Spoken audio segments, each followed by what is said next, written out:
જેટલા બાણ વરતા હતા તમને એક નો અડ્યું અને મેઘનાથે મને એક બાણ માર્યું ને ગોટો વાળી દીધો. મને આ ક્યું ફળ ભોગવવું પડ્યું એ મને હજી શંકા નથી મટતી.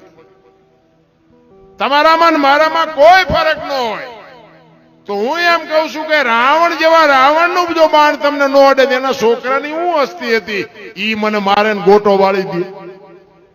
રામચંદ્ર પરમાત્મા કે હારું કર્યું આ તે મને પૂછ્યું ન કરા તું જીવતતા સુધી મૂછવું.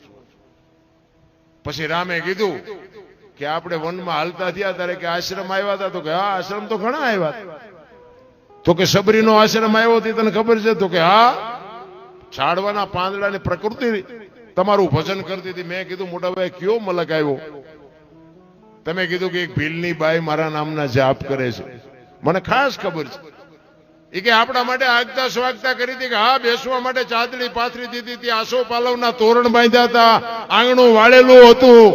તો કે જમવાની વ્યવસ્થા કરી હતી કે હા બાપ મોટા ભાઈ જંગલમાંથી બોર લઈ આવી. એ કે મેં ખાધા હતા કે હા મોટા ભાઈ તમે તો ઠળિયા હોતા ખાઈ ગયા. લક્ષ્મણ ત્યાં ખાધા હતા?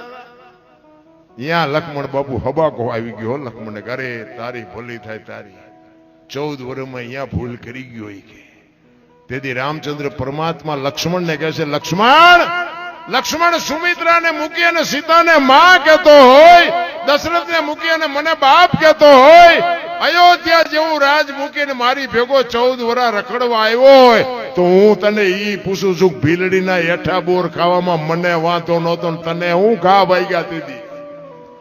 લાકડી પડે એમ પડ્યો હો પગમાં અને બાવડું ચાલીને બેઠો કર્યો.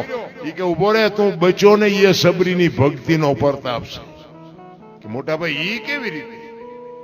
મેં તને જે ફળ આપ્યા એ તારી પાસે રાખ્યા હતા? ઈ કે ના મેં તો ફેંકી દીધા હતા.